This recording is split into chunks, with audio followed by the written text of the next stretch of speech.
Okay, I think we're ready to go. I'd like to call the meeting to order at 1 p.m. on today, um, November 24th, 2025. Um, is there any added items to the agenda? Looking to council, I see none. And so, adoption of the agenda through consensus? Everybody good? Yeah. Okay, so the agenda is passed. Adoption of the previous minutes from November 10th of 2025. Any additions, deletions, corrections? None, seeing none. Through consensus, is everybody in agreement with the minutes? And that is also passed by consensus. Right, so moving on to item number 3, public hearings and bylaws. Number 3A, bylaw 2025-18 land use bylaw 2025-14 amendment. First of all, before we get into the public hearing, I would like to read the responsibility of the councillors. So, pecuniary interests for municipal councillors, section 172 of the MGA says that you may not take part in the discussion and decision making on any matter in which you may have pecuniary interest. The legislation attempts to ensure that you are not discriminated either for or against the virtue of your membership on council. If you have any pecuniary interest, you are to disclose that you have an interest and its general nature prior to any discussion. You are abstained from any discussion of the matter and from voting. You are to leave the room until the matter has been discussed and voting concluded, and you are to make sure that your abstention is recorded in the minutes. You are not to be discriminated against and are entitled to participate in the public hearing as a member of the public.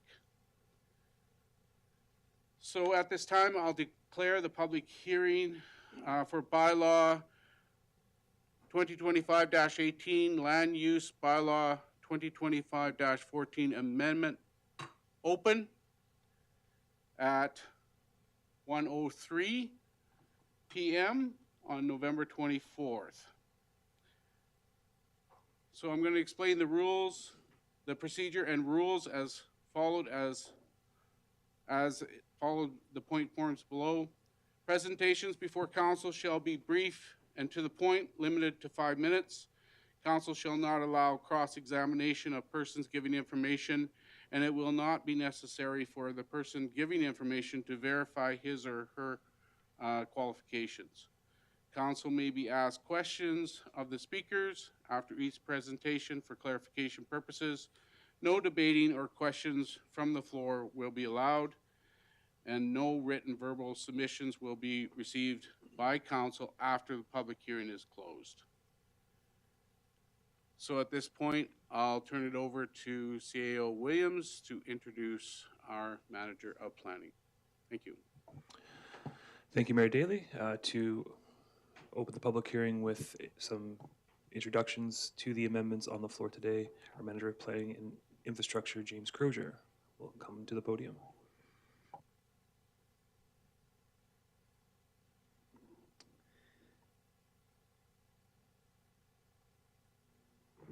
Okay, there we go. Thank you very much. I'm just not being smart here. Maybe if I don't move or touch it again, it will work. We'll see how it goes. Yes, so we have a series of amendments to the recently passed land use bylaw. Through the land use bylaw process, it's expected that as we continue working with it, we will have some more amendments to come forward to council. This is the first batch. Hopefully we won't have too many more, but I would expect some more in the coming years, like I said, as we continue to work through the new land use bylaw. So as part of this amendment, we have 3 different sections we're looking to amend. So the first section is section 3.12, which introduces a section of regulations pertaining to infill development. This section is meant to mirror what's existed in the East Olds design guidelines since 2014, which is a restriction of building heights for infill developments, restricting height difference between buildings to be only 1 story. Our intent was to carry this through low-density residential for the rest of town. However, in further reviews, we've realized that it lacks some clarity and is therefore could be interpreted to impact buildings adjacent to commercial and high-density residential. So we're looking to add some language to clarify that. Section 3.22, in relation to fencing and hedges, we're having issues throughout town where people are constructing wide fences or wide gates in their fences, allowing them access onto green spaces for things like RV parking, which is not permitted. So we're looking to add regulations on the maximum width of gates where not on an approved driveway or parking pad. And then section 3.29, subsection 15, allows the Development Authority to reduce landscaping requirements if certain features are implemented to mitigate stormwater runoff from the parcel. This regulation has introduced the term low impact design. It's a common engineering term, however, it's not defined specifically in the bylaw. So we're just looking to add a definition to add clarity to that term. And then further in that section, it allows us to reduce parcel coverage lower than 25% if the low impact design is acceptable. However, there are some districts, such as the municipal or the mixed use node district, which has a maximum parcel coverage of 75%. So therefore, if we're reducing lower than 25%, we have to increase that at the same percentage. So we're adding clarity to that as well. A couple notes in the RFD. Under the recommendations, 2 of them state 2025-14 for the bylaw number. It should be 2025-18. And then further, at the end of the RFD, we stated that we received no correspondence. However, at the last minute, we did receive a letter from Elizabeth Kawahara. That's been included in your revised agenda package. She spoke to the low impact design section of the bylaw. We actually used some of her comments when we initially drafted that section of the bylaw. Our initial intent with that was to leave it not overly prescriptive. That gives developers the leeway to propose various designs and then for us to review those designs based on their merits. One good example is we recently had a development where they captured all stormwater on site for the purposes of geothermal heating. That's something if we had been more prescriptive, perhaps that wouldn't have been allowed. But because we left some room for interpretation, that was a unique way to hit on that low impact design feature. So that's still our intent, is to leave it that way for now, see how this works moving forward. And then, of course, land use bylaws are living documents and always open to amendments in the future if we find that the regulations aren't working as they are. I think that covers administration's key points. Thank you very much. Thank you. For clarification, is there anybody in the gallery that's here to speak for or against or affected to this bylaw? And that would be directed towards you, Mr. Wright. Are you here to speak to the bylaw? Okay. So seeing nobody in the gallery that is here to speak to the bylaw amendments as laid out by Manager Crozier, I would open it to council if you would have any comments or that you'd like to make at this time. Councillor Blatz? Thank you, Mayor Daly, and through you to either C.A.O. Williams or maybe Mr. Crozier. Okay, so we did mention here that this is the first of possibly many amendments that we may see to the land use bylaw, and recognizing that it is a living document that we're all aware of. How soon do you suppose we would anticipate maybe reviewing this document again in its entirety? Because the last time this was rewritten was 2001, and I don't want to see it be another 25 years. So do we have anything that we've decided when will be the next time a complete review will be done of this document?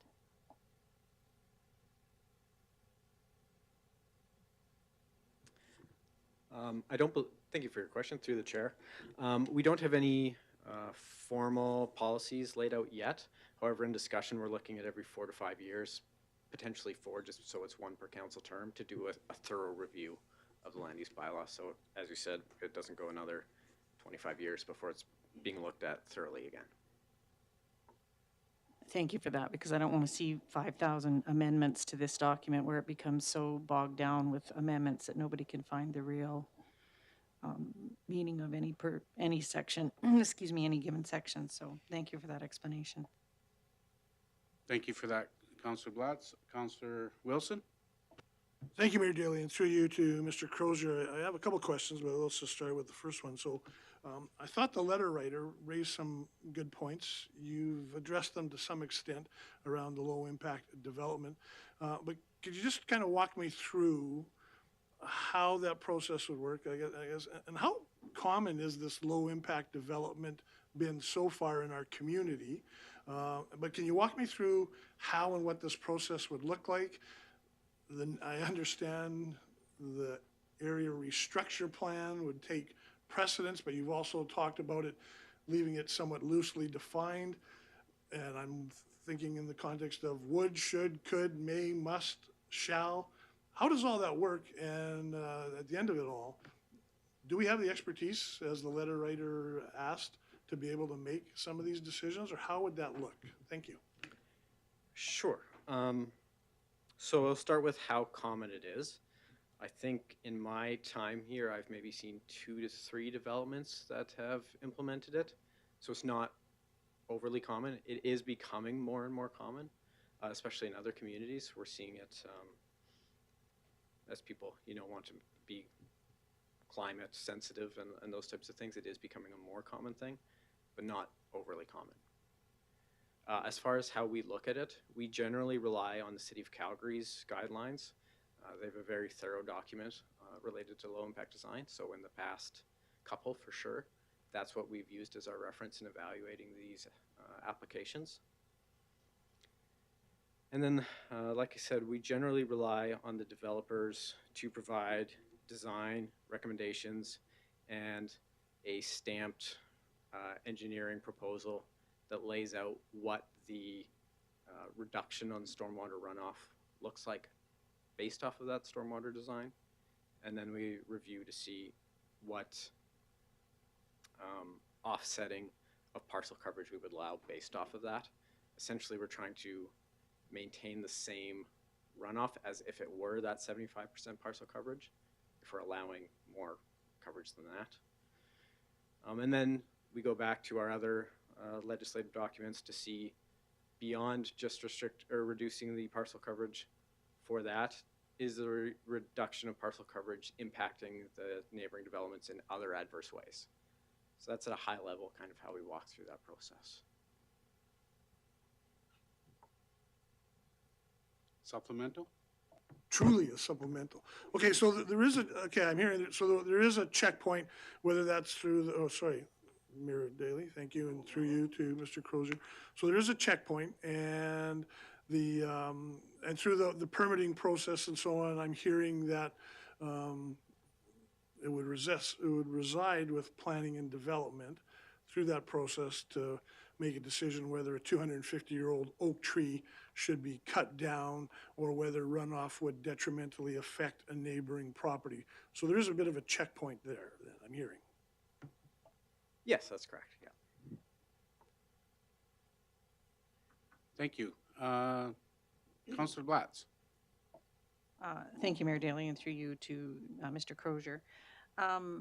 With your section 3.22, are we going to eventually allow some type of access through like a secondary driveway per se for those people who do want to have any kind of RV or secondary parking storage? And I mean, granted, it would have to be on a approved roadway or alleyway. It couldn't be any other way, but is there a mechanism, and did I miss it in the bylaw? Because I did kind of go through this, but I could have easily either not interpreted it properly or missed it completely. Thank you. Through the chair to Councillor Blatz. So we do allow for approved secondary parking pads, driveways, those types of things. What we're seeing is these gates pop up where those driveways or parking pads have not been approved, and they're accessing through green spaces, which also raises concern from the Parks Department. So that's what we're attempting to limit. If you go through the process and have an approved parking pad, then of course we would allow you to have that gate to access that parking pad. Thank you for that. So then the common practice would be to encourage people to apply prior to just building something that would maybe potentially cause some damage to our green spaces or our boulevards. Of course, yes. Thank you. And Councillor Wilson. Thank you, Mayor Daly, and through you to Mr. Crozier. So further to that line of questioning then, and just for my clarity, and based on your earlier comments, it seems to me what we want to avoid is, as you said, accessing via the green space, common areas, the large motorhomes, the large vehicles. The proposed amendment is, I think, like 1.75 meters, so about 6 feet-ish. So the intent then would be what, to allow gators, a golf cart, that sort of, what type of vehicles then are we saying would be allowable through the common area green space? Thank you. I believe it's the traffic bylaw, but don't quote me, actually restricts all travel over the green spaces and vehicles. So that's the primary document for regulating that over green spaces. We went with 6 feet because we figured for, you know, a double wide gate, if somebody wants to access a green space, that seemed like the reasonable cutoff between allowing a wide gate for personal access versus too wide where you start to allow those larger vehicles. Again, technically through the traffic bylaw, no vehicles are supposed to travel over those green spaces. Thank you. And I have just one clarification on that then. So for instance, for maintenance in somebody's backyard, for let's say maybe taking in bags of gravel or concrete or cement blocks or something like that, is that a practice that can be done in the green spaces under this bylaw, or is it all vehicles maintenance wise or not? Sure. There is another policy where you are able to get a green space access agreement for those shorter periods of time. Thank you. Any further? Councillor Taylor. Thanks, Mayor Daly, and through you to Mr. Crozier. For the low impact development areas, I understand that there is a pretty loose definition on what that is, and that's intentional.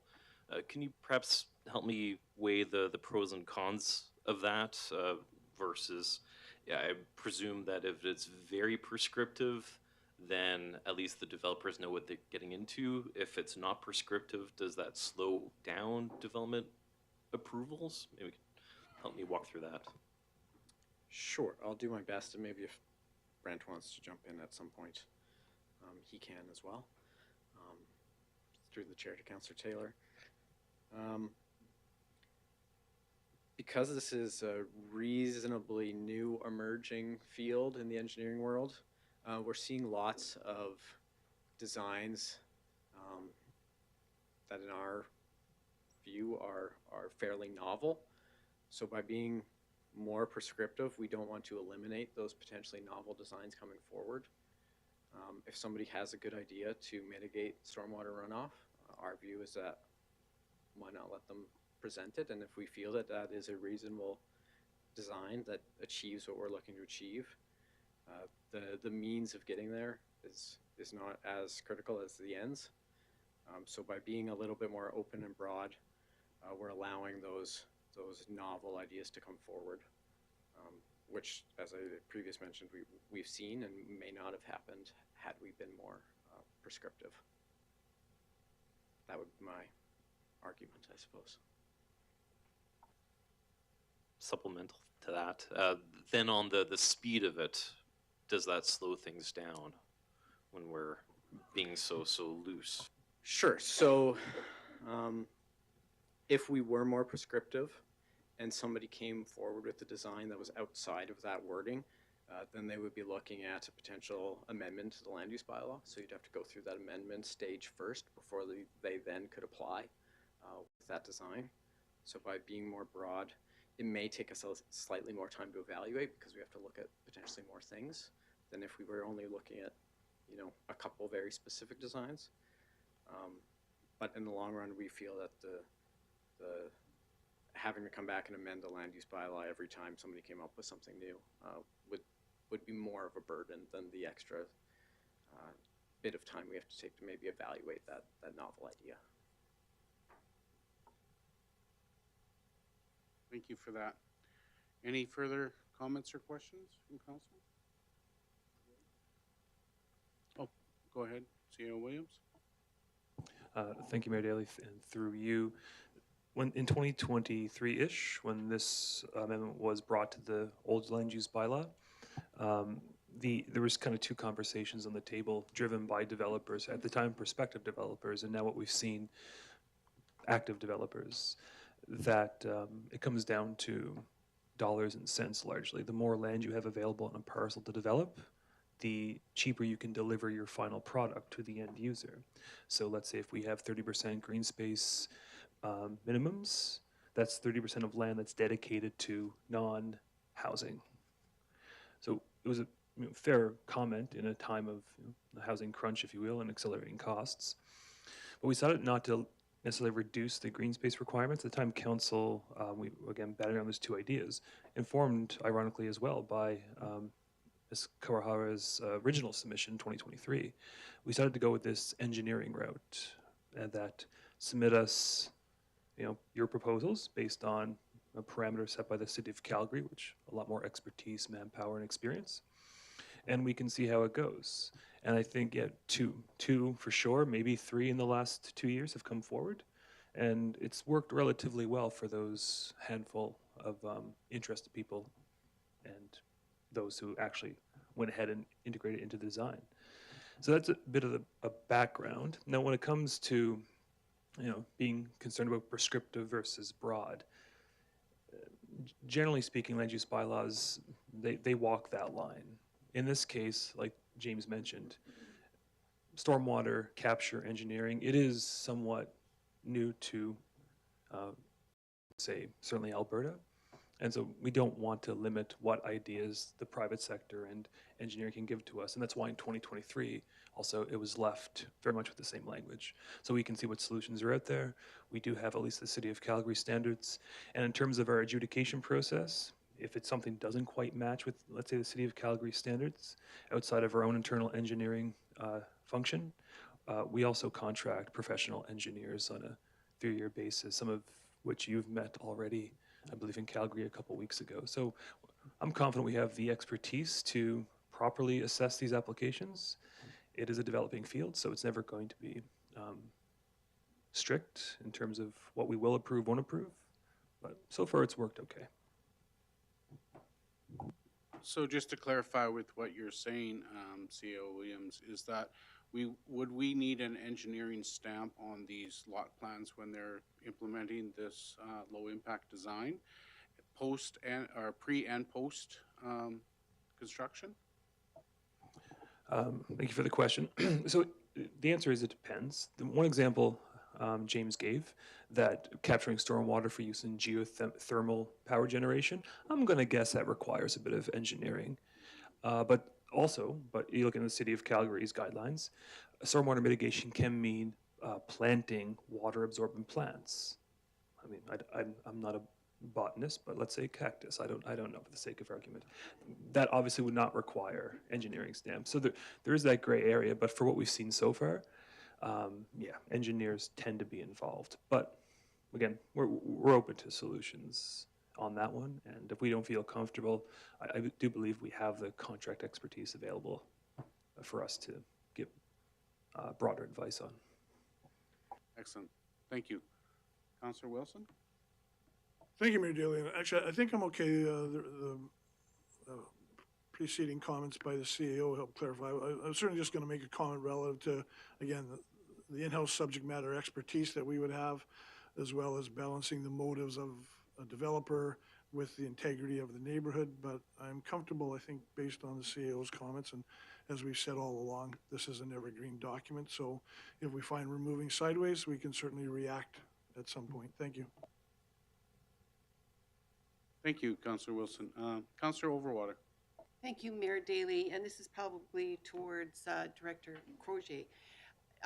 Do we have a pamphlet that will tell developers or residents exactly what kind of plants or shrubs are better utilized for like zero landscape? Like, a lot of people have an idea of what zero landscape is, but for our area in Alberta, do we actually have something that we can, you know, give to people, give to developers if they're looking at utilizing the stormwater in the best possible way for their yards?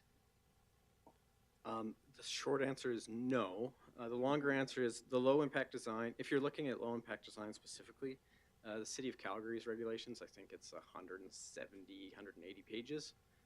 That's generally what we've pointed people to if they're looking at low impact design specifically.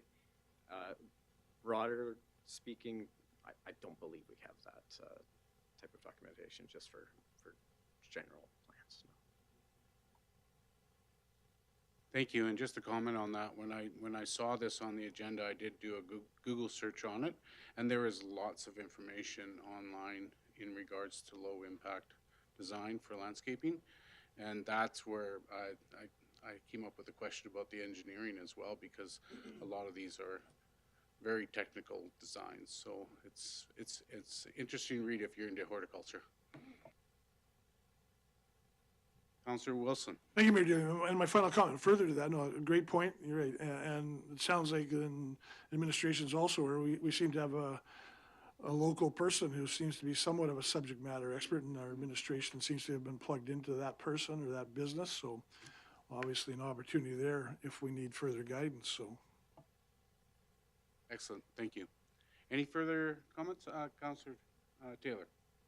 Thanks, Mayor Daley. Just more of a comment. I just want to applaud Elizabeth Kawara for coming forward and being that interested party. It seems like a lot of this was shaped in no small part thanks to their input, and I like to see interested people with an area of expertise getting involved like this. Just want to kudos for that.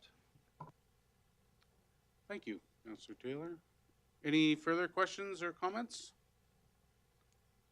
Councillor Wilson. Okay, when I'm ready, I'll call on you.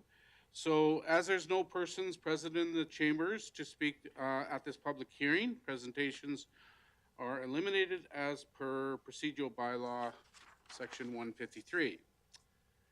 And as there's no more council comments or questions, I now close the public hearing at 1:29 p.m. And now I will move to Councillor Wilson. Thank you, Mayor Daley. I make the motion that bylaw 2025, it's 19, right? 18, okay. 2025, 18, amendment to land use bylaw 2025-14 be given second reading as presented. Thank you, Councillor Wilson. I ask the question. All those in favor? Opposed, if any? Motion is passed. Second reading. Ask the question now for a motion for third reading. Councillor Blatz. Thank you, Mayor Daley. I move that bylaw 2025-18 amendment to the land use bylaw 2025-14 be given third reading as presented. Thank you, Councillor Blatz. With that, I ask the question. All those in favor? Opposed, if any? Unanimous, and the amendment has passed. Thank you, everyone, for your comments and your input. Thank you, Mr. Crozier. So we move on to item number 4A. Turn it over to CAO Williams for introduction.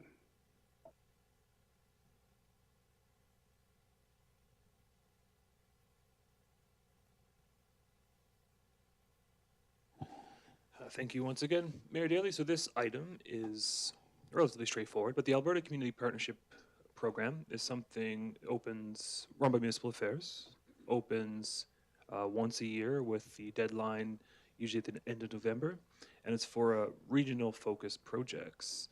So we've had funding in the past for our newly annexed area in the northeast of town to conduct area structure plan and servicing studies in 2023. Last year, we were successful for our Phase 2 regional multiplex study, which is just starting right now with an RFP live. For 2026, we hope to apply to the program to help further fund the Central Alberta First economic strategy, which, as you know, has been in the works for the last 2 years with the Brood Phase 1 initiative. We were fortunate with Brood to have a variety of grant funding applications, others of which we are all still applying for again, like the NRED, which I believe stands for the Northern and Rural Economic Development Program, funding through partner organizations. In 2023, it was Community Futures. I believe in 2025, we're looking at Prairie Scan at a broader level, which is a federal agency. So this is basically to help us either further strengthen our financial business case to operate Phase 2, and if we're successful across many grant programs, to extend the impact. But it's non-matching, which means we don't have to contribute any funding. We'll apply for a maximum of $200,000 for the Central Alberta First economic strategy. But what's required is a council motion as referenced in the recommendation. First, authorizing myself to apply for it, and second, that we'll be the managing partner if we are successful. Thank you, CAO Williams. Councillor Wilson. Thank you, Mayor Daley, and through you to the CAO. 2 quick questions, if I may. One, unless I missed it in the RFD, is there a max on the grant application, or is there a range? And how critical is successful response on the grant to the strategy? In other words, if we don't get the grant monies, does that significantly change our approach with the strategy or how we would approach things? Thank you. Thank you, and through you, Mr. Chair. So the max is $200,000. I'm not sure what the final number will be, but last time I saw 175, so we'll be approaching the maximum grant ask to the ACP program. Regarding grant funding, you may have remembered it from the presentation, perhaps September, but you'll see it in the coming days with our ongoing budget discussions. The InvestOld's budget for 2026, it's every year it looks outsized in terms of its dollar value. That's because it is backed up by grant revenue. But Phase 2, it's very much project specific based on, I believe, the 23 projects identified by the original Phase 1. So if we don't get, say, this funding, we just won't do as much work. And so expenses won't be incurred. Based on partnership funding, which I believe is about $10,000 per municipality and organization, some projects will proceed because they're of a lower dollar value. So the initiative is still in a healthy spot to move ahead regardless. But obviously with the successful ACP funding or renewed funding through the NRED program or other federal agencies, we want to make the impact go as far as possible. Thank you. Any other questions from council in regards to this? Seeing none, I ask the question. Councillor Taylor. Thanks, Mayor Daley. I move that council authorizes the chief administrative officer to apply to the Alberta Community Partnership Grant Program for Phase 2 implementation of the Central Alberta First Economic Strategy. And furthermore, the town of Olds act as managing partner for the project. Thank you, Councillor Taylor. All those in favor? Opposed, if any? None? Motion is passed. Thank you very much. Moving on to 4B, I turn it over to CAO Williams for introduction of the operating budget presentation. Thank you again. And to my left, Director Lindeman is going to lead us through her presentation to kick off the 2026 operating and capital budget discussions. Thank you. As CAO said, today kicks off our 2026 budget discussions with our base operating budget today. Okay. I will first apologize. This is going to be me just spewing a ton of numbers in a short period of time. I have built in a few question areas, but if at any point you want me to stop, please let me know and ask questions or whatever. I also do tend to go fast, so if you need me to slow down, let me know. So first up here, I just wanted to quickly go through our budget timeline. So today, obviously, we're going through our base budget.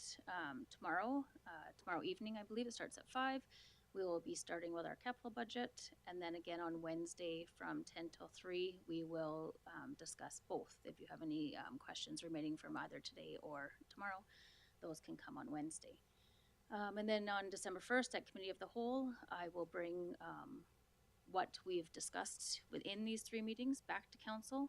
We'll discuss it again, and then it comes back again on December 8th for a final, hopeful approval. So we always like to start our budget discussions with kind of a year in review, looking at what each department has done throughout 2025. So starting with Council and Office of the CAO, I'm just going to quickly run through these because I believe it's already been presented to you at one point in the last few weeks.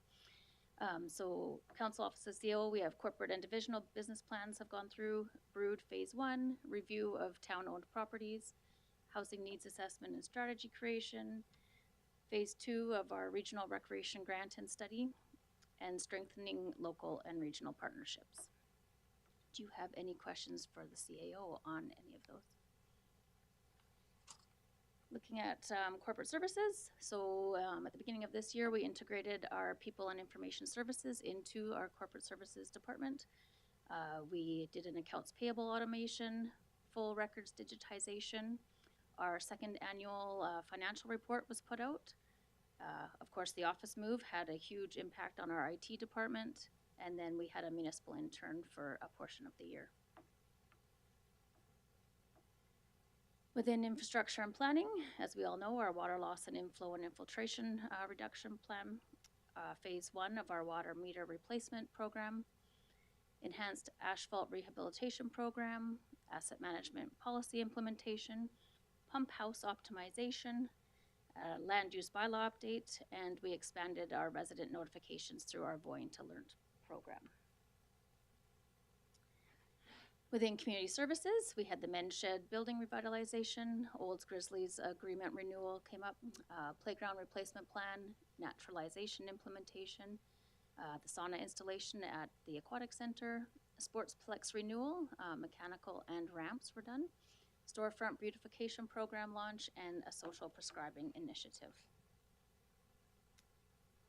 And then lastly, protective services, we had our drone program. The third municipal enforcement officer was added. Focus was on unsightly properties. Our CMP crime reduction position. Olds Fire Department attended 3 wildfire events in the spring. That was in Swan Hills, Sturgeon County, and Grand Prairie.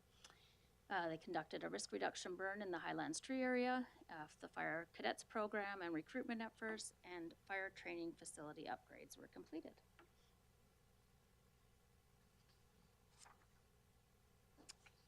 And then moving on, I know I've also presented this to you once before, but just a quick 2026 budget survey recap.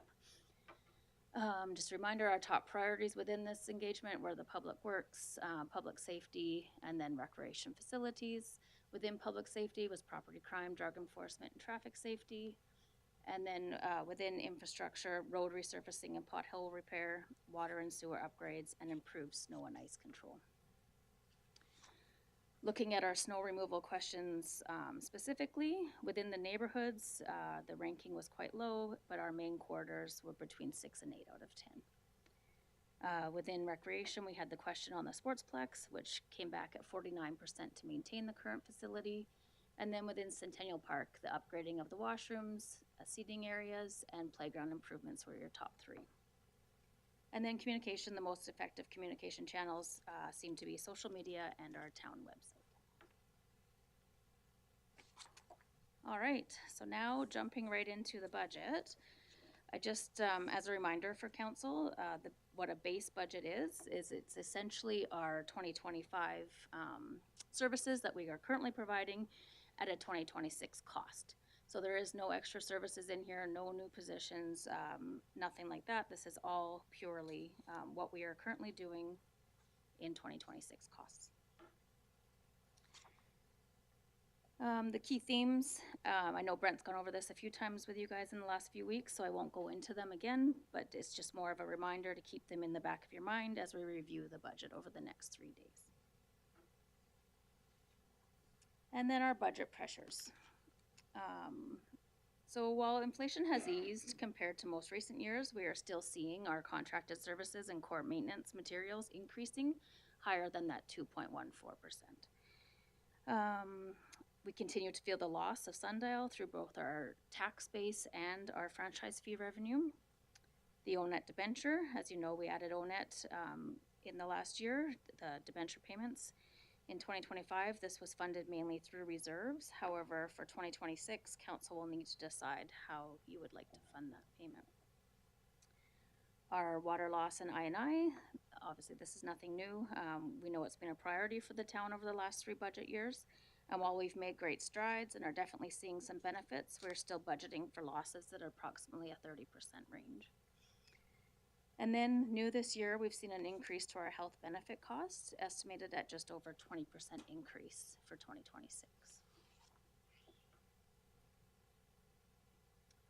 So our base operating budget being presented today has expenses of $36,619,079 and revenues of $36,263,841. This is a deficit of $355,238. So I will run through revenue first. As I think I've explained before, we have 2 different funds within the town of Olds. So we have our general operating fund and we have our utilities fund. So these next few slides will be based on our general operating fund, and this is what is tax supported. So nothing to do with utilities or utility rates. And this is on page 16 of your agendas if you were wanting to follow through. And that's where I'm starting out at.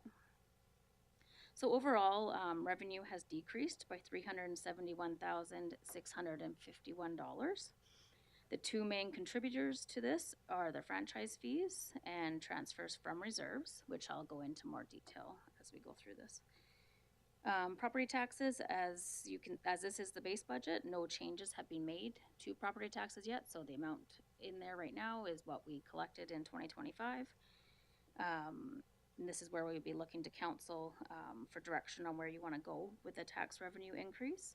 As an example, as I mentioned, we have the deficit of $355,000. In order to fund that, that would be approximately a 3% tax revenue increase. So moving to franchise fee revenue, this includes both our Fortis and ATCO franchise fees. We have included a decrease to franchise fee revenue of $96,875 for 2026. This is a slight increase in the ATCO side, but a large decrease from Fortis. And both of these numbers are based on information that is given to me from Fortis and ATCO. Licenses and permits. This includes such things as business and animal licenses and development and building permits. In 2026, we've increased our revenue. And this is mainly through the development and building permits side. Penalties and fines. This is penalties and taxes on accounts receivable, as well as fines that are handed out through both the RCMP and our peace officers. The decrease here comes from both the RCMP and bylaw fines. We're just finding year over year that they're not meeting those budgets, so this is bringing that back into line. Conditional grants, this one I will go into deeper in another slide, so I'll leave that for now. Other revenue, this is increased in 2026, and that includes funding that we're receiving for our community link worker through the United Way. Requisitions collected, this is the education school tax and seniors housing tax that we collect on behalf of the provincial government and Mountain View Seniors Housing. There is a corresponding expense, as this truly is an in and out for the town of Olds. We collect on behalf of these bodies. The total requisitions have increased $267,279. The provincial school tax is estimated at this point. We have received the equalized assessment information, but we have not received the tax rate. So once the provincial government passes their budget, then they will send us what their tax rate is. But at this point, as I mentioned, so the school tax would increase by $240,000, which is approximately 4.6%, and Mountain View Seniors Housing is increasing by $27,000 or 4%. The impact this has on us is we are the ones, obviously, that collect this money, so it does go on our tax notice, and sometimes it is difficult for residents to see the difference between our municipal taxes and the education taxes and seniors housing taxes. Transfers from reserves. Oh, sorry. Thanks, Mayor Daley. Just a housekeeping thing. Are we able to actually bold out on our tax notice, like have it bolded that we are collecting for the provincial government? These are not taxes that come to the town of Olds, because people still aren't getting it. So I know it's on there, but can we bold it out kind of separately so that people really get it, that none of that comes to us? Are we able to change the diagram on that tax notice? We can change it slightly, like there's a little bit of room to move things around. It is separate, it is a separate line already. And we do put out a pamphlet with the tax notice that explains it all. We've been amping up our social media on it and stuff in the previous years, but it is definitely something that is still very confusing to most people. Thank you. Councillor Blatz. Thank you, Mayor Daley, and through you to Director Linderman. Maybe perhaps, Councillor Overwater does bring up kind of a good point, but maybe after we have the very top part is always our municipal portion. Maybe perhaps if we drew a line under there and said subtotal paid to the town of Olds, and then this is paid to the province underneath, so that people will understand more of the difference between the two. Yes. That we're only going to keep that top portion. That might be something that might help ease some of the questions that we're getting. Yes, definitely. I'll look into how we can modify that for sure. Thank you. And I have just a question, and just for clarification, that 267, 279 in brackets, how does that affect our bottom number there of 371, 651? Because that is an actual, that's a gain, right? That's a positive. And I didn't do the math. I just realized this now, so I didn't do the math previously. Is that 267 part of the 371, or was it left out of there? No, it is part of it, yes. But it's also got the corresponding expense on the other side. So your deficit still, your bottom line number is without that added in. But it does affect this number here, yes. So it does equal each other in the bottom, following yeah, pages. it nets out, yeah. Yeah. Any other questions? Okay. So transfer from reserves, I will go into more detail on another slide. And then transfer from our other function. These are accounts that are used to move money from one department to another. For example, the cost of streetlights is in Public Works, but we use our Fortis franchise fee to pay for that. So we move money from general government to Public Works. And so that's all this transfer from other function. Again, you'll have a revenue and a corresponding expense because it's an in and out of both sections.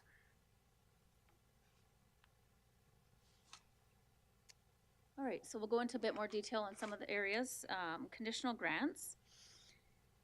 There's an overall decrease of $126,349. You can see on this slide that we had one federal grant in 2025 that has been completed. Looking at the provincial grants, many stay the same year over year, such as our local government fiscal framework. This is the operating portion. The policing grants and FCSS. In 2025, the ACP grant was received for phase 2 of our feasibility study at the Sportsplex, so that has been removed from this. If any projects in 2025 carry forward into 2026, you'll see those come forward during our spring budget adjustments. They're not included in this base budget right now. And then new in 2026, within economic development, as you just approved, we will be applying through the ACP program and the NRED program. Also, in our conditional grants is our contribution from Mountain View County. They provide us with funding as per our shared facility funding sub-agreement, and so they provide funding for fire protection, FCSS, aquatic center, sportsplex, and library, and it goes up by CPI annually.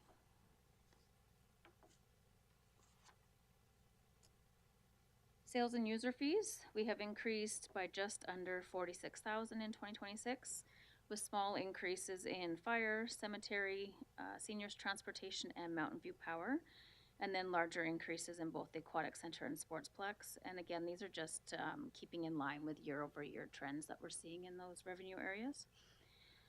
There is a small decrease to FCSS, and this is a decrease in one of our leased spaces, and then within recreation administration, a decrease in our summer programming revenue.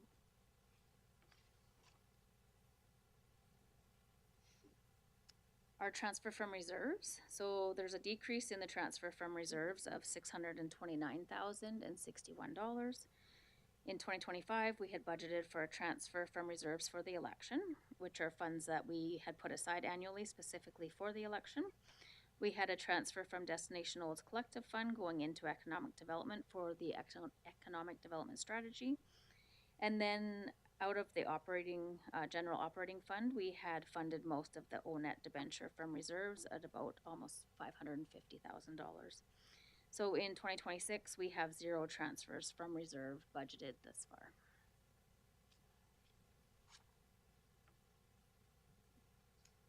Moving to expenses, our total tax-supported expenses are up $16,086. Running through those main function areas quickly, our salaries and wages is up $268,000, and I will get into more detail on another slide about that one. Training and conferences is down. This is mainly due to the election training being removed and the municipal intern specific training. Advertising and public relations is up. And this is a change just in the budgeting function area within Mountain View Power. So we're moving from community grants to sponsorship and public relations. It was about $25,000. Contracted and general services is down. This is project-specific items that were budgeted in 2025, such as the land use bylaw and the phase 2 feasibility study at the Sportsplex. Repairs and maintenance is up. And again, this is in more detail on another slide. Rentals and leases are just down slightly. Insurance is up slightly with an increase of approximately 6% year over year. That's just kind of where we tend to be around for insurance. Telecommunications is down, and this is just a change in how we are administrating our cell phones with our new bring your own device policy. It's now a taxable benefit paid to employees, so an increase in our salaries and wages and a decrease in the telecommunications expense. And then community events is down slightly, and goods and supplies is down by just under $40,000, and this is a 2025 project within our IT department for equipment that is now being taken out. Fuel is down $20,000, and again, this is just our year-over-year trends is what we're seeing. Utilities is up $28,000. There is another slide that goes into more detail on that one. Interest and long-term debt is down, and this is from the restructuring of the ONET debenture. Grant to organizations is down, and other expenses are down. Debt repayment is up. Of course, this is the flip side. As you pay off debt, your principal payments go up and your interest goes down. Requisitions, as I mentioned in the revenue, this is the corresponding payments. And then transfers to reserves is up slightly, which I will go through in another slide. All right, so salaries and wages, increase of 268,000. This includes all of our employees' step movements within our pay grid, the market adjustment that was completed in 2025, a full year of our ME officer that was approved in 2025. He was brought on in May of 2025, so there's a bit of an increase there. The community link worker, which is 100% funded through the United Way, so that was that corresponding revenue in other revenue that we saw. The benefits increase that I spoke of under the pressures, that's approximately $100,000. And then that bring your own device policy, so the decrease within telecommunications is now within salaries and expense and benefits. Where you see decreases on this slide, such as corporate services, this is that municipal intern that's no longer being budgeted for in 2026, and then economic development and recommend, these are just changes to where our staff, existing staff, were allocated within departments. There are no new positions included in this budget, nor has COLA been applied.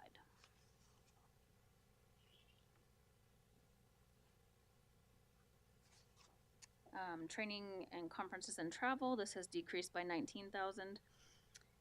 Administration has implemented an employee development plan, which allocates a percentage of each employee's wage to training and development. This allows more consistent, predictable budgeting within this area. The decreases you see here are due to council, the election training that was budgeted in 2025, our municipal intern, as I mentioned, and then a little bit down in fire due to a conference that was budgeted for in 2025.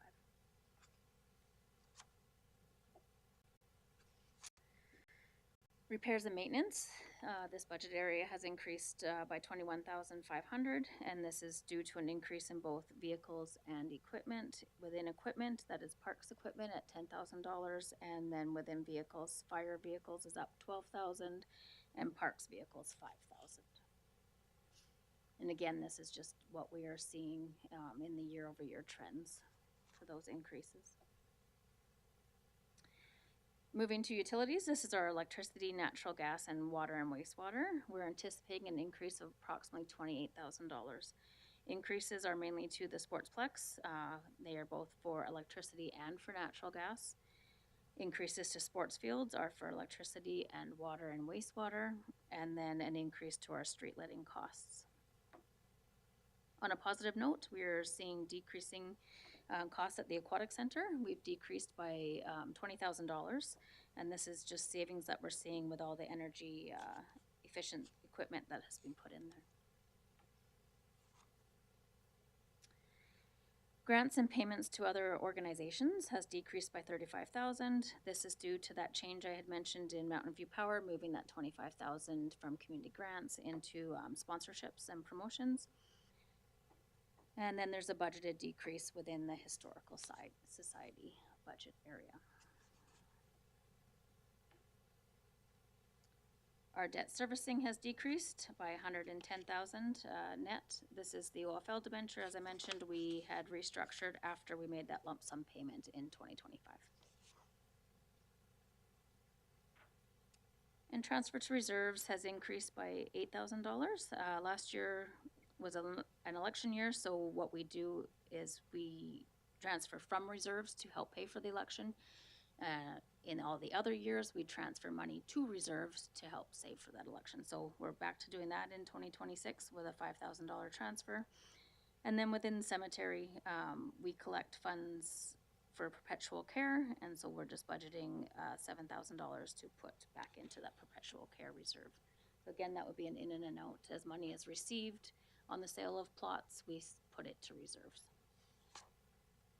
I will stop there for any questions on those areas. Councillor Taylor. Thanks, Mayor Daly, and through you to Director Lindgren. Just had a quick question on, and bear with me, this is not my area of expertise, but on the museum item, this is page number 18 of our agenda. There's a 17.8K reduction, if I'm reading that right, in their budget, and I know that doesn't, these kind of numbers, it's small, but that's represents what, a 25% reduction in their budget, which may, Sorry, which page are you looking at? number 18 in our agenda.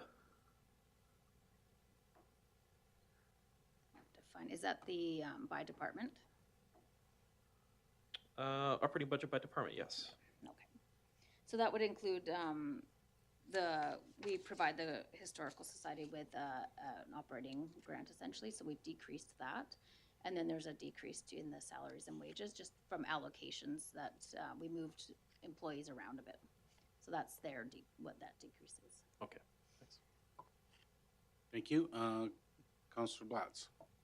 Thank you, Mayor Daley, and through you to Director Linderman. Thank you for this presentation so far, and I understand that we will be fully going over it with the next couple of days, so I won't bog you down with a tremendous amount of questions yet.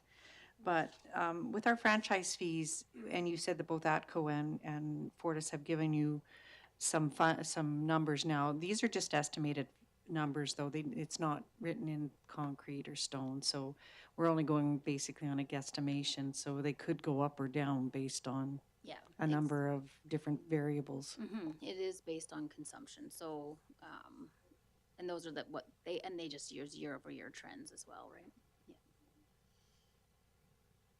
Councillor Wilson. Thank you, Mayor Daley, and through you to the director. You talked about the health benefits increase, and I know a couple years ago when we switched providers, one of the drivers was the very appealing rates for coverage.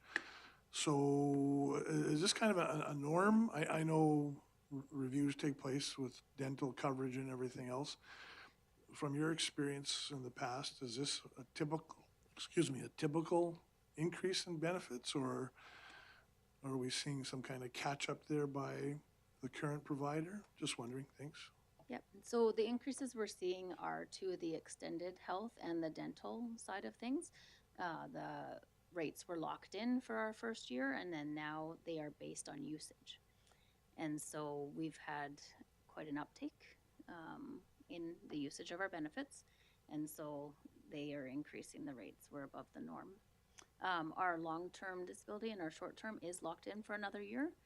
And so then at that point, we'll look again at going to market possibly. Sir Overwater. Thank you, Mayor Daley, and through you to Director Linderman. Do we ever go through the RMA benefits? Like, we were at that conference this week, and they always talk about, their benefits as to how good their program is, and there's many municipalities that go through them. Do we ever look into them? We, the Town of Olds, have never been with RMA. We've done it through AMSC, so the Alberta municipalities. But I wasn't a part of the benefit, but they were able to bid on when we went to market. They were part of the bidding process, and so our current provider outbid that. Go ahead, CEO Williams. Thank you, Mayor Daley, and through you. So with health benefits, when we left Alberta municipalities, we went to market, as it's called, so hired a broker to provide us quotes. And RMA's canoe benefits, I believe, they were included in there, but the current provider, SSQ, was the best bang for our buck. So along with kind of the 2-year introductory rate now expiring, where I was expected an increase, this increase is higher than what we would have expected, both due to usage, but also in conversation with our broker. It's seeing across the board increasing health benefit costs in every industry, driven largely by dental. Mental health services is a key driver these days, so it's not uncommon, just larger than we were expecting. But this renewal hits, I believe, in the spring of 2026, and once we have an idea of where our disability rates are, which affect mostly staff payments, but also some issues with the town, we would look to go to market again, which no one likes changing benefit providers. It is a pain in the butt, but it's such a substantial cost. It's something I think we're going to be doing on a 3-year cycle going forward. Thank you. Counselor Wilson.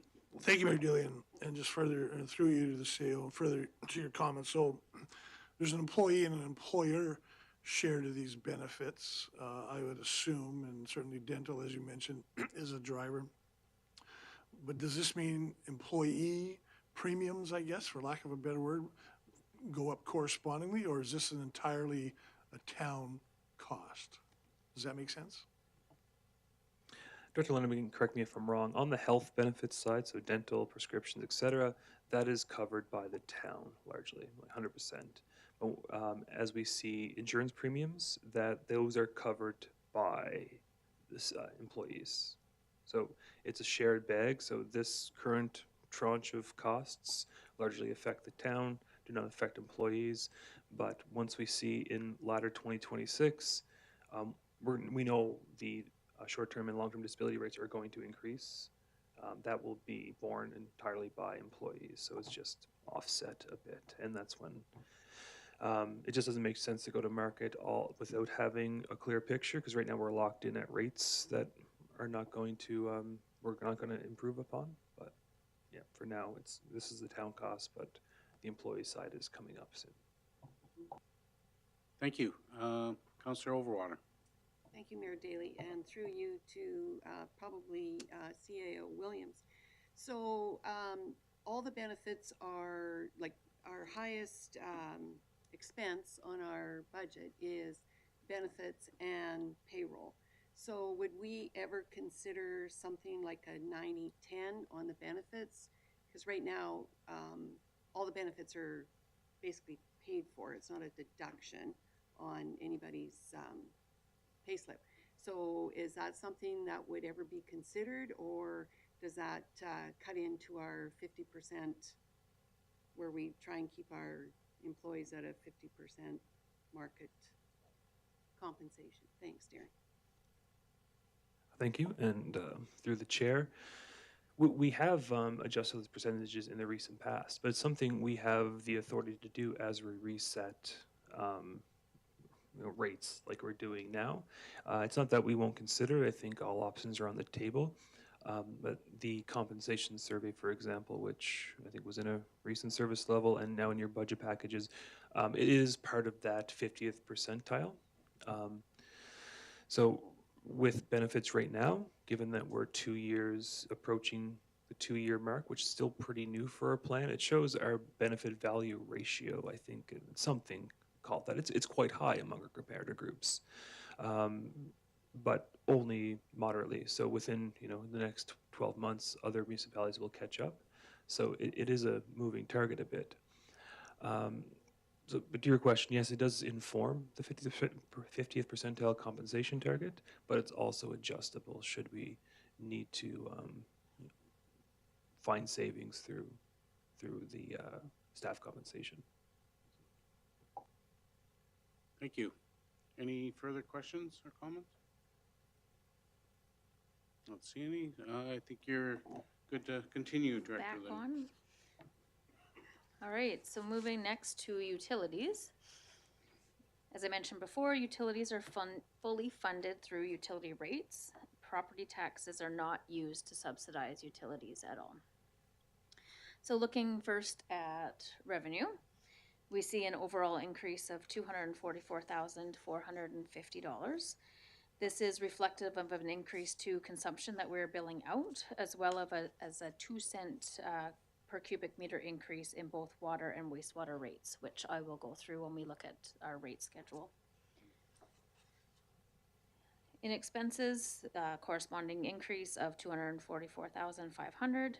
Salaries and wages is up $55,000. This is reflective of the step moves within the wage grid, market adjustments, and those increases to benefits.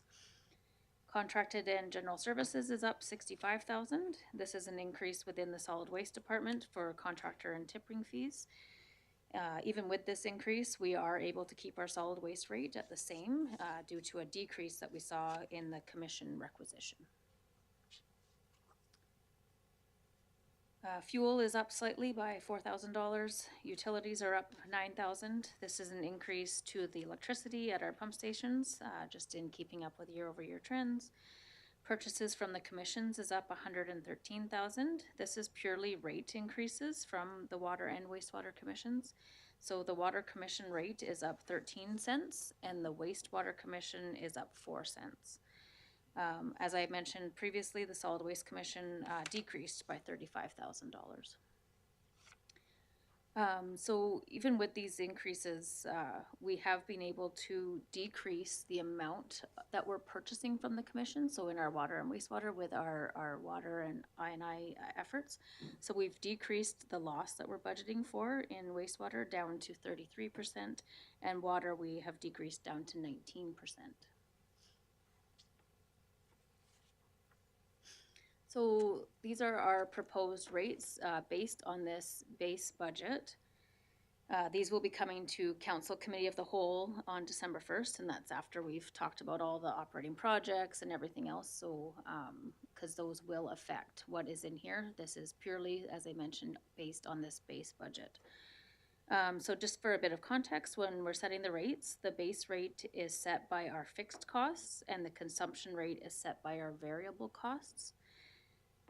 Because we've seen increasing costs year over year to our consumption rates from the commissions, we have tried to maintain our base rates and only pass on the consumption rate increases. Our water and wastewater base rates remained the same for quite a few years. As you can see, even previous to all that, we had stayed the same until 2025 when we increased our water by $1.80 and our wastewater by 60 cents. So in 2026, in order to keep these base rates in alignment with our actual fixed costs, we're proposing an increase to the water rate of $1.22 to $15.85, and the wastewater base rate can remain the same. Consumption rates, as I mentioned on the previous slide, with the headway that we've been able to make in our water loss and inflow and infiltration, we're able to absorb some of the commission rate increases this year.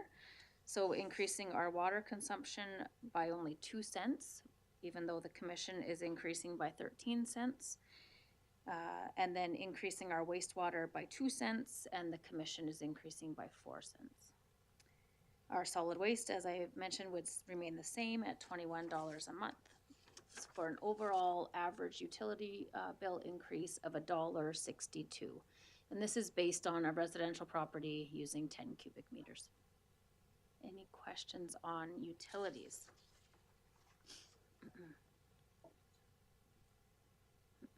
Councillor Overwater? Thanks, Mayor Daley. Through you to Director Linderman. Sorry, now the commissions are increasing quite a bit, but we're not increasing ours. Why are we not? Did you explain that to me? Did you already explain that? Why we're not keeping up to what they're charging us as to what we're charging the residents? Because we are not having to budget as much for loss in water, and so we're able to reduce the amount that we're purchasing from the commission. We're able to absorb some of those costs. Go ahead, supplemental. Supplemental. So should we be doing that with how much problem we have with I&I? Should we not just kind of keep it kind of what they're billing us so that we can maybe help fix more of our I&I and problems? I'm just wondering that. C.L. Williams? Thank you again, through the chair. It's a good question, and it's because it is a somewhat new concept. Like our base budget has only been a concept for 2 to 3 years now. So what we try to do today with council, with let's say utility rates, just for the sake of explanation here, we present you with the bare bones, the bare minimum that administration feels based on commission increases, what we budget for water loss and I&I, which accounts for about 20% of the average utility bill on a monthly basis, and then with our fixed costs.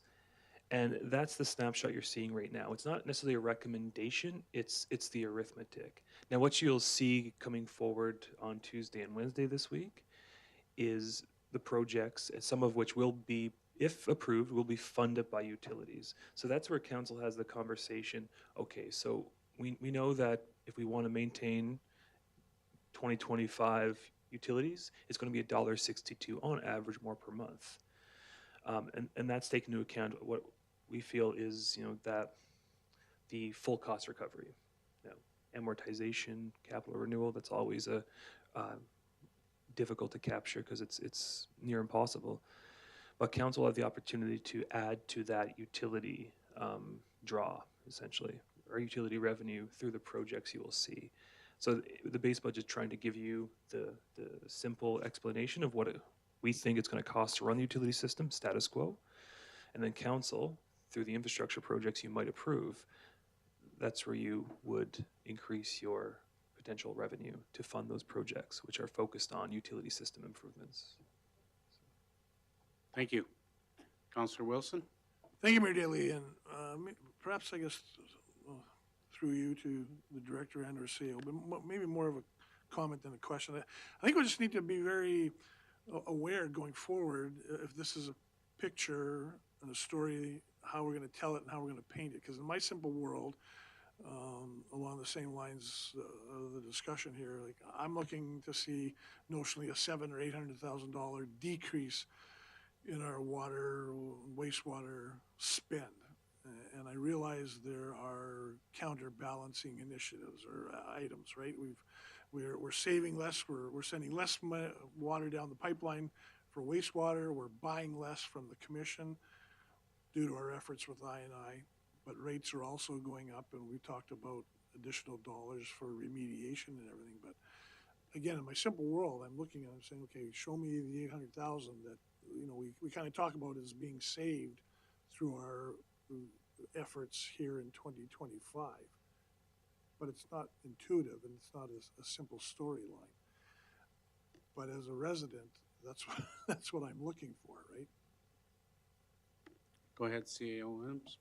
Thank you, and through you. So one important piece, even though in 2022 our rough utility costs for I&I water loss was $2.4 million, I think we're projecting closer to 1.3 this year. Sheena can quote me directly on there. We blew through our revenue from utilities. We were into reserves for multiple years covering that. So there's nothing to gain. Like, you're not going to find $800,000 in savings. It never existed. Like, we were taking from the bank to pay the water and wastewater commissions. So I don't know what that arithmetic looks like based on our 25 to 26 savings. Obviously, it is coming down. But we don't want to be overly optimistic either. So I don't want to use the word cushion, but certainly a conservative budget estimate on the efficacy of those I&I and water loss programs. Utility rates will never come down. I think with I&I and water loss mitigation, we're going to see, as we're seeing, I would argue, even today's presentation, 2 slides ago, a downward pressure on the inflationary impacts we have seen in previous years. So being able to absorb a 12% to 12 cent increase per cubic meter of water from the Water Commission, that's progress because of the I&I. So even though progress is being achieved, you won't see that number you're referring to reflected in any reasonable way. Councillor Wilson? Thank you. No, and I appreciate that. And I think that's a key story if we choose to get that word out there. And it's not an easy story to wrap your head around, at least for me. I understand the points you're making for sure.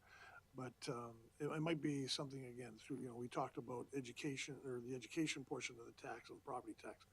This may be another area that we want to give some thought to, how we roll that out and communicate that. And for sure, our ability to absorb some of those rates and keep whatever the base rate flat and absorb some of the increase from the Water Commission with the lower increase for our rate definitely is a good news story. It's just how do we tell that? So, Thank you. Councillor Blatz? Okay, Councillor Krush? Thank you, Mayor Daley, and through you to Director Lindeman. That previous slide, I have a quick question. Average utility bill 139, increase of 162 per month. I'm hearing people talk about $250 to $400 water bills. is that just large households with large usage? Are we looking at maybe they have leaks? What, because that number is not the number that I'm hearing people talk about when they complain about their water bill. Can you give me a quick explanation on that, please? Yes, definitely. So this is based on what we see as an average of 10 cubic meters. So you have homes in Olds that have one person living in them. We have homes that have 7. And so this is an average of every household in Olds, right?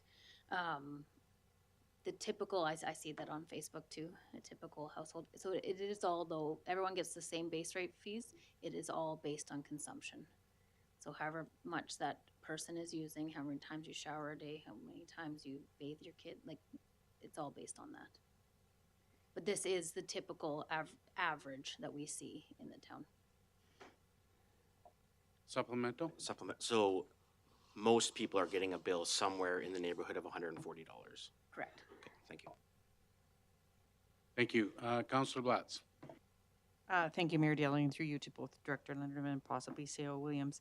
I think too that people need to be aware when we talk about the average on a household, it's sort of like your taxes too, depending on what the assessed value of your home is basically what your home's going to be taxed on.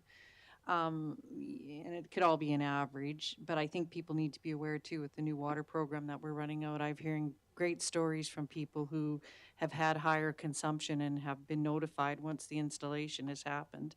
They found leaks or they've running toilet or something along the way, which will help reduce some of those higher costs with some homes, I'm sure. But just one last comment I wanted to make, particularly on the Water Commission. On Friday's meeting, we did approve a 15% increase to our to the charges that are coming to the town, I think, which has been passed on already to you. And I think you're going to see that for the next few years because the Water Commission, like others, like us, is facing infrastructure deficits, years of maintenance, and knowing that we're going to have to start replacing, the building, the pipes, all of those things over the next few years, 20, 30 years. And I think that's just the reality that sadly we are all going to be faced with. And there's nothing, as much as we would like to change what's happened in the past, we have to look forward to the future. Thank you. CO Williams. Thank you, Mayor Daly. And related to utilities, but getting a little bit off topic, but relates to Councillor Wilson's comments around, we're seeing savings here and maintaining notable increases. What's, I guess, missing from this conversation, but something this council's talked about briefly, is how things like utility rates and taxes tie into reserves. We've been spending our reserves en masse the last couple of years, mainly because of water loss and I&I, both on the extra fees and on the infrastructure work required to repair it. With this base budget in utilities, so council can essentially operate our utility system with roughly $1.62 on average monthly increase, if you wish. What's missing here is reserve transfers, for example, in addition to what you'll see Tuesday and Wednesday. In an ideal world, we would be putting away the amount that our assets are depreciating each year. Right now, we put away about $440,000 for the entire accumulated surplus of the town of Olds. It's millions of dollars short. We probably never will get to a full replacement, but that's where the conversations hopefully will go. Now, I'm not projecting in 2026 that we'll have net reserve contributions. The goal that administration is proposing to council for 2026 in regards to reserves is we don't spend any more. We don't draw them down, is the recommended goal. By 2027, we hope, and utility rates will be part of that we can start budgeting for reserve growth through our utility rates as well as water loss and I&I become rectified. And that will be like a project paper essentially that you will still see if you choose, this is what it's going to take, $1.62 a month on average per household to keep the lights on, more or less. But if you want to do this project, if you want to increase your transfer from operating to reserves, you're going to have to increase it by X amount. And we're not there yet, but I think it's an important part of the conversation to keep in the context as we go through how low rates or taxes need to be versus what we're seeing coming down the pipe, not just from our own internal deficits and needs, but the commissions that have made the same mistake we have the last 50 years and not putting money away for the things you already own. So, So put it simply into paraphrase, we have to start repaying what we've taken out of the piggy bank up to this point. ideally, yes. Thank you. Any further questions or comments? I think you're good to continue. Okay, so now we will look at property taxes. So while it's still very early for assessment values, some preliminary numbers have been passed along to me, and we are seeing another significant increase to our residential assessment. As you can see on the screen, residential assessments are up over 11.6%. 1.1% is growth, and 10.46% of that is inflation. Commercial and industrial are both up this year as well at 9.56% and 13.34% respectively. And then when we look at total assessment as a whole, we're up 8.41%, which is 0.77% growth and 7.64% in inflation. Our final assessment numbers aren't given to us until February, so these are, like I said, still very preliminary, but typically fairly on track. Yes. Councillor Blatz. Thank you, Mayor Daly, and through you to Director Linderman. So then when we look at our property taxes on the very background, on the background information here that you've provided on the cover page here, are these numbers already built into our revenues? Or No. because we don't have the actual confirmed number? Okay, Yeah. that was going to be one of my questions, so Yeah. thank you for that. So the property tax revenue you see in the base budget is 2025's revenue purely. No increase for assessment, no increase for tax rates, nothing has been included yet. Excellent, thank you. Any further questions? All right, Then just taking you through our historical tax rates. This is going back 2015 to 2025. You can see our tax rates have increased only by 2.82% in 10 years. In the most recent years, we have either decreased our tax rate or remained at the same rate in order to help offset our increasing assessment values that we keep seeing. And then you will notice between the residential and non-residential rate, in 2025, we did increase our non-residential rate in order to start increasing that differential between the two, as was recommended in our 2022 org review. Then this is just a look at some of our comparables. The 7 municipalities on the screen are what Municipal Affairs deems as the most like us, with using financial, governance, and community indicators to compare each municipality.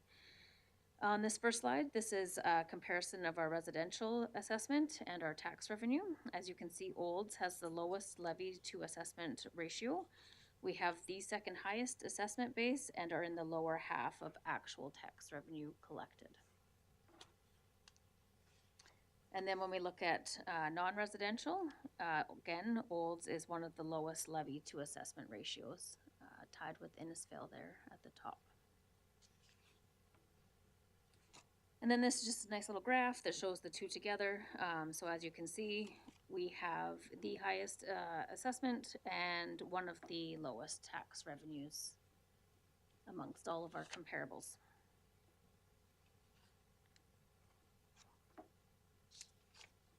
Any questions on taxes?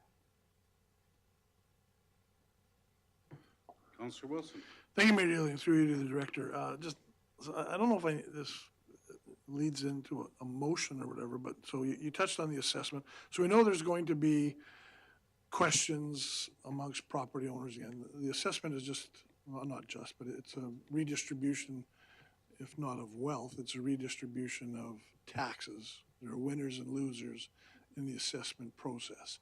And part of the challenge I think we all have is people get their assessment and see that their taxes, again, largely through inflation, which is good and bad. I would like to see more growth, but largely through inflation, so their tax bill ignoring the education piece, is going up 10, 12, 13%. At least it has in the last year or two. It would be helpful, I think, to have like a 5 or 6 year trend, if it's not too much work, just of maybe our general operating expense and what that's trended at. And I know that trend in terms of an increase is generally somewhere like 3 to 4% increase. But when people get their tax bill, and if they're like me and then they do the year over year, and you say, well, you know, my tax has gone up 13%, again, irrespective of the education piece and requisitions, it's not that our spending has gone up that much. So a trending of our general operating expense over a period of time may be helpful, and again, as part of a communication to our citizens. And even if you could put that into a per capita, and I know we did that in the summertime in response to a resident's question. I think the CAO did some quick math on the back of an envelope with expense and to a per capita basis. And that would be helpful as well to see what that trend has done. So I don't know if that's a motion or, and it gets defeated, I don't know. I just put that up there. Thank you. CEO Williams. Thank you again, Mayor Daley, and through you. It's something we won't have prepared during this budget conversation, but I do believe once certainly tax notices are being prepared, largely after assessments finalized in early to mid-March. I think that's another conversation I'm hearing. This is probably the third example in the last hour where we would like to see communication be adjusted to focus on there. So if it's acceptable to you, I think that's the more appropriate time. But regarding the tax burden, put it that way, because you're right, when you compare our operating expenses for the last number of years, it is in the 3 to 4% range, which, you know, is probably under even the rate of inflation based on the consumer price index, which when you read that, we don't buy a lot of groceries. So you have to really consider that we're generally above the CPI in terms of our actual inflationary pressures. But you look at Sundial, when it shut off its lights in 2023, by 2024, we had $750,000 to make up. And unfortunately, that Sundial revenue was integrated into our core operations. So the council of the day had two decisions, you know, cut the services to make up the difference or to raise the revenue required from the remaining tax base. And it was a little bit of both. So we made some service level adjustments, which some were not noticed, others were very much noticed if you've ever saw long grass in Olds, for example. But the other piece, even though, you know, 3% between 2023 and 2024, people saw closer to a 5 to 7% increase on their year-over-year tax bill as a result of fewer taxpayers paying the same amount of levy. And that's the danger of the industrial assessment too. You really want it, but you want to be careful how it's integrated into your budget. But you're right, I think having that explained as clearly as possible, along with some other items listed here, with whether it be ed tax, seniors housing tax. It's a narrative, and it's not really a postcard, if you will, but we'll try our best come the new year. Thank you. Any other questions? Nope. Ready to go? Just Continue. bear with me for 2 more slides and then we're done. So this is just a quick summary of the operating projects that you will see on Wednesday. They'll come forward and we'll go into them in detail then. Today was just to provide an overview. This first slide is the operating projects that are tax supported. So total request of $511,715. And then we have our utilities supported requests, which totals $596,357. And then final slide, we're almost there. This is what I wanted to leave council with today. As was mentioned at the beginning of the presentation, there's currently a $355,000 deficit. That is before we get into any of those project requests that I just mentioned. So council needs to start thinking about how we're going to fund these. We have four options. service levels, obviously. Base budget is set based on our current service levels, so changes can be made to these. Obviously, they'd need to be specific in what you want to do. Tax revenue, 1% tax revenue increase currently equals approximately $110,000.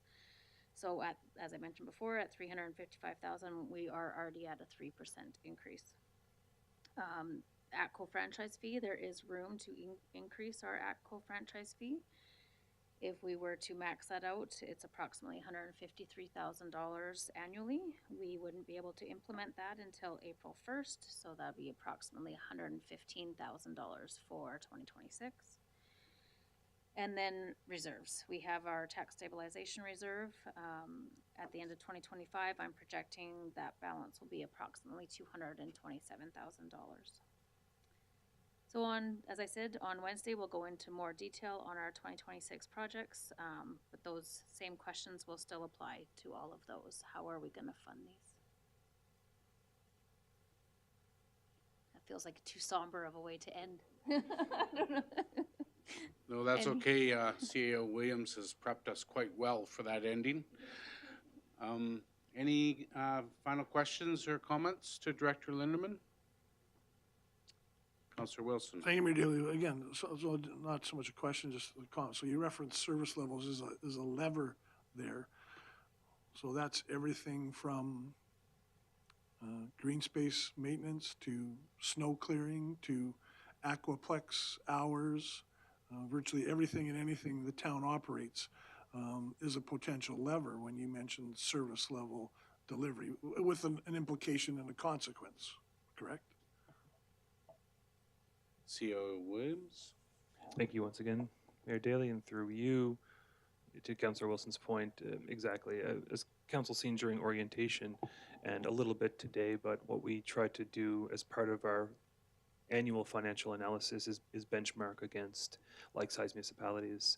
And when we look at our expenditures by function or by department, the only places where we spend more money than other municipalities our size are in utilities. It's because our system is falling apart and we're on two regional commissions, water loss and I&I. And we spend slightly more in the vicinity of 5% in recreation, which includes green spaces, parks, but also pools, soccer fields, arenas as well. So my conclusion from using that data and I guess my general experience in the role the last decade, we don't operate much differently than a community our size. Our biggest issue is our utility rates and our lack of keeping our revenue to our comparators. We look at staffing as well to the same comparator of the group. We are one of the lowest, if not, I think it's the second lowest out of 8 perhaps, on our staffing counts and on the amount we spend on staffing annually. So it's also not there. So going into service levels, they're certainly doable, but without substantial changes, you won't find $355,000 without a lot of impacts to the services we deliver or the staff who deliver those services. So, and council does 3 to 4 service level conversations each year. We hope to do one before the new year, but it's getting tight in time. But you'll see those coming up soon where we try to discuss those. But service level impacts or changes, they're also not immediate in most cases. That's where we'd have to have a more holistic conversation on what the service adjustment would be, and then how do we roll those out? Because there's usually a lot of moving parts or consequences with those decisions as well. So. Good, thank you for that. Any other comments, questions? No? May I ask for somebody to make a motion? Councillor Krush? Thank you, Mayor Daley. I move the council accepts the 2026 budget presentation and discussion as presented. Thank you for that. All in favor? Opposed, if any? None, so passed unanimously. Thank you very much. Thank you to Director Lindeman for all your information. And we look forward to our evening session coming up tomorrow evening. Thanks again. All right, so that takes us down to section 5, council reports. And so we have page 62. Get through all the budget stuff. And I give the opportunity if anybody would like to make comments on their submitted reports. Councillor Blatz? Thank you, Mayor Daley, and through you to all of council here and to our administration. On Friday, we did have our Mountain View Regional Water Commission meeting upon where Mike Knight was reappointed as chairperson, and I was nominated and have accepted the role as vice chair for the Water Commission. So I just wanted to make that announcement to all of council. Congratulations, Councillor Blatz. Councillor Wilson? Thank you, Mayor Daley. And on a way much later note, I participate on the Olds Fashioned Christmas committee, kind of through the chamber more than anything else. But just to let people know, big weekend coming up, starting Friday with the 3-day event, the first of its kind for our town. We do need volunteers. And we do have 7 of us around the table here from council, 3 new studs, well, they're young and energetic. So Friday is an opportunity for some volunteer in the Centennial Park from 10 to noon, just getting things ready, offloading supplies, carrying firewood all over the place, that sort of thing. So 10 to noon if you're able to. And for any of our vast listening audience as well, if you're able to volunteer, contact the town office. But yeah, things kick off Friday 10 to noon with need for volunteers to help set up for the 3 days of activity. Thanks. Thank you for that. Any further comments? No? Councillor Cruz, you did not submit one. Is there a verbal or a... Go sorry. ahead. My report has been submitted. It was just a day late. Day late. Yeah. Okay. Okay. Did you want to give any comment on it? I attended the first meeting with the Chamber of Commerce, and we discussed the business awards dinner that was quite successful. And there is a move to keep it at the Legion rather than move it back to the college, where I understand it was previous. And I also attended the Water Commission meeting with Councillor Blatz as her alternate.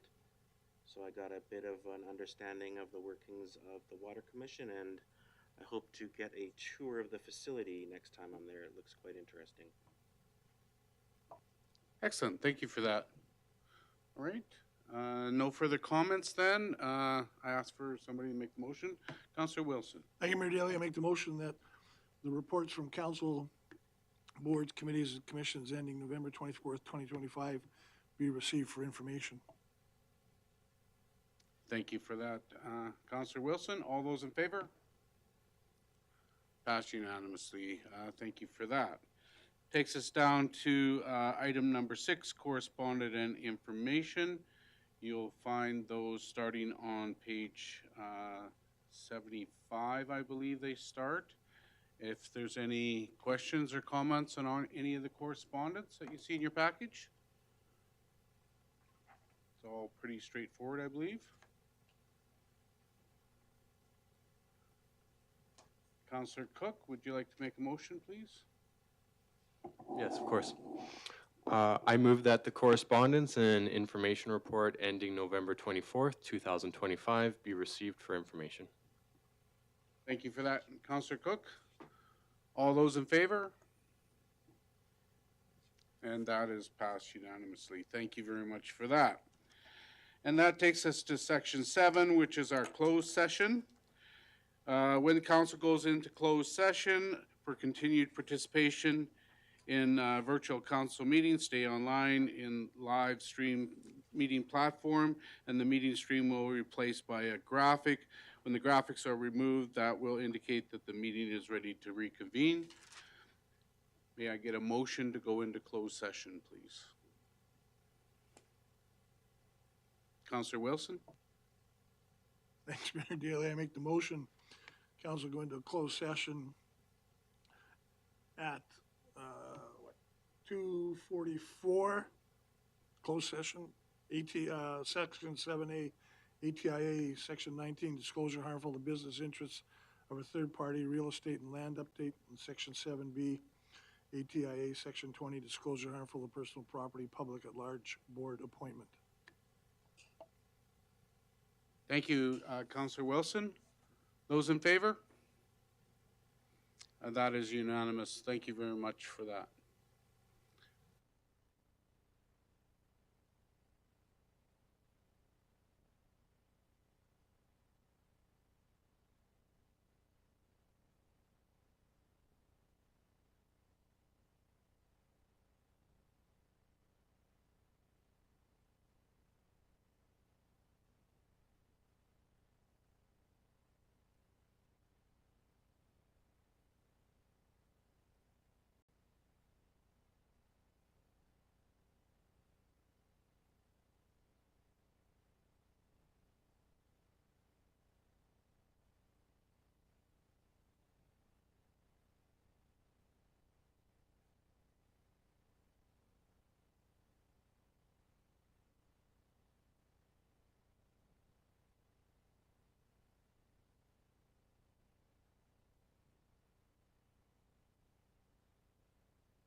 Okay, welcome back. We reconvene the meeting at 3:52 with Councillor Blatt's motion to come out of closed session. And now to rise and report from our closed session, I'm going to call on Councillor Wilson for our first item. Thank you, Mayor Daley. I make the motion concerning real estate that council direct the CAO to enter into a sale agreement for 4830 and 4832 52nd Street for $100,000, and furthermore, that council affirm the market value of this property to be $100,000. Thank you, Councillor Wilson. Call for the vote. All those in favor? Opposed, if any? Motion is passed unanimously. Thank you very much for that. For item number 2, I was going to call on Councillor Taylor to make this motion to rise and report. Thanks, Mayor Daley. I move that council receive the development update for information. Thank you for that motion. All those in favor? Motion is passed unanimously. Thank you very much. And now for item number 3 that we discussed, 7B, I call on Councillor Blatz to make that motion.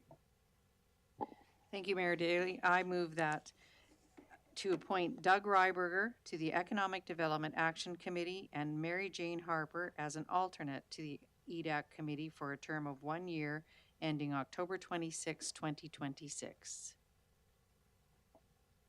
Thank you, Councillor Blatz. All those in favor? I didn't see this side, sorry.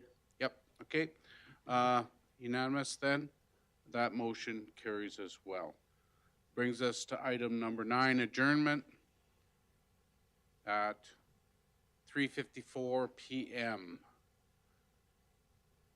All good? All right, thank you. Meeting is adjourned. Thank you. Have a great evening.